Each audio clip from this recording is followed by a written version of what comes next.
So we're not able to do this at the pre-service level. What we are able to do at the pre-service level is to talk about and teach what we mean by responsive curriculum and instruction. And that is when you go through your methods classes, you all remember that, and we're trying to merge knowledge of content and knowledge of individual students. What we know from research is that takes a good 5 to 7 years before a teacher can integrate those things and become a masterful teacher in the classroom. Another task for new teachers is this third one, and that is, it sounds kind of pedestrian, but it's an active beginning repertoire in purposeful ways. In preparing for success, new teachers have to have some kind of very powerful vision of good teaching. All right, so they're looking and watching, and they want to go in there and be really good teachers. And one of those visions that they have comes down to a repertoire of approaches. How do I set up the furniture in my classroom? How do I do makeup work? Do I give points for participation? All of those little things that can make or break you as a teacher.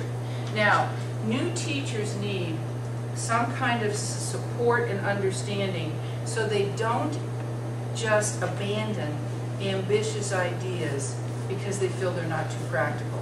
Maybe something didn't work the first time they tried it, and then they give it up because they're all alone in there and they're not trying these things that could really make them effective in the classroom. A fourth task that new teachers encounter is creating a classroom learning community. And the key to that one is creating an environment that is intellectually risk-free. There's a safety. Students are willing to try things out.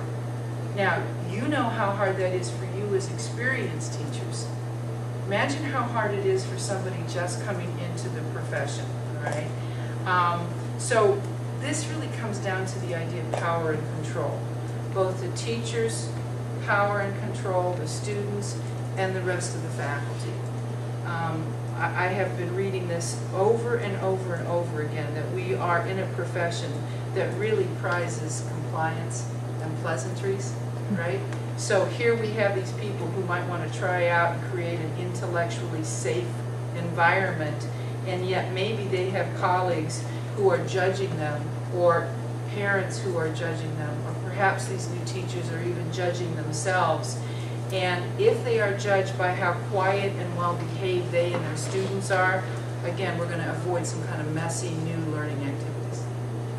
A fifth new teacher task is developing a professional identity, and that takes a lot of really deep thinking and deep caring, and it takes a long time to do that.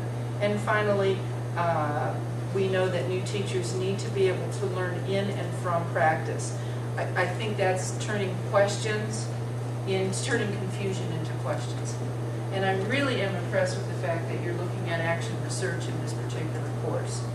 I'm really impressed with it because I love action research, I teach action research, but more than anything, you're going to see that coming into as a new component for the internship program for new teachers. That new teachers are going to be asked to do sustained inquiry.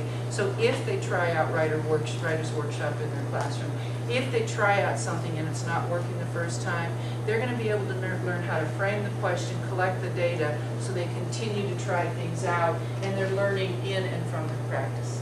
Okay, so because of these new teacher tasks, many states have been looking at having some kind of an entry-year program. The state of Ohio started theirs in around 1989. 27 states in the country now have some kind of systemic, formal mentoring program. What we have found here in Ohio and elsewhere, though, is that these mentor systems are typically more like buddy plans. They're more like buddy systems, buddy plans, where traditional teaching practices are reinforced rather than promoting powerful ways of teaching and learning. So why is that? What's going on? What do the current practices look like? Well, there's 4 different descriptors of the current mentoring practices. And the first time I read about this and saw this, this is when I first started taking some kind of offense to this, because I thought, oh, not the mentoring program that I had designed, not the one that we had, but I have to be honest with you, yes it was. And there's just valid reasons for it. I mean, let's talk about the first one. One of the descriptors of current induction practices is that they have a narrow vision. Narrow in the sense that they tend to be confined to 1 year and 1 year only.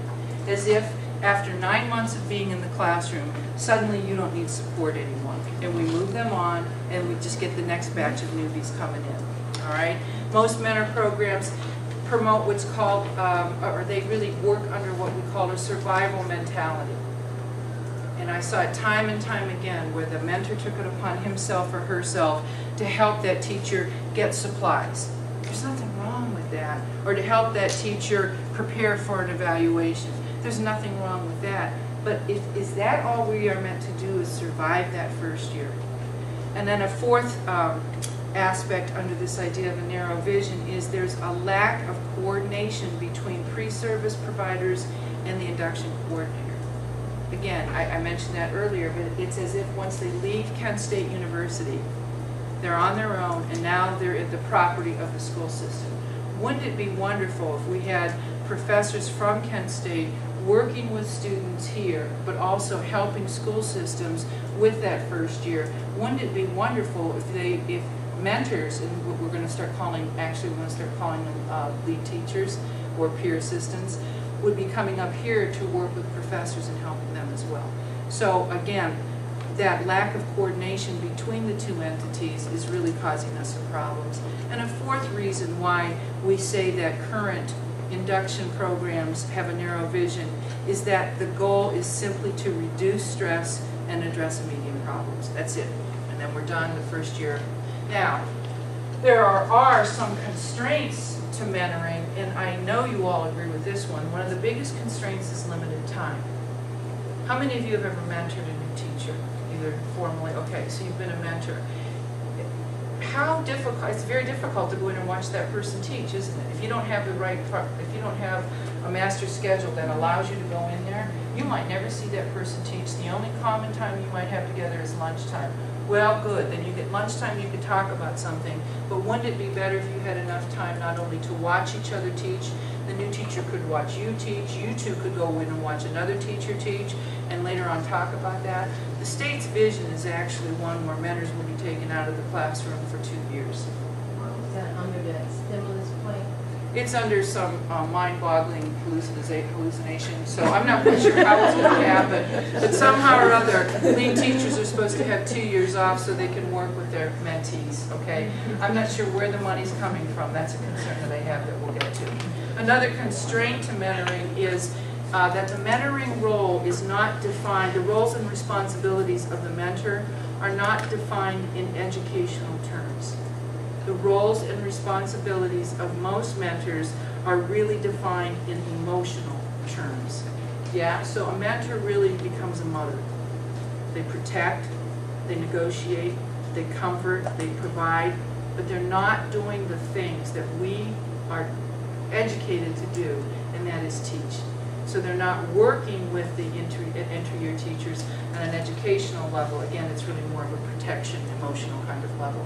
There's nothing wrong with that. Please know that I understand that there have been times when I mentored new teachers where they really needed someone just to listen as they cried about something. But if that's all we're doing a disservice to this profession. And then finally, current induction practices are also struggling under constraining conditions in schools.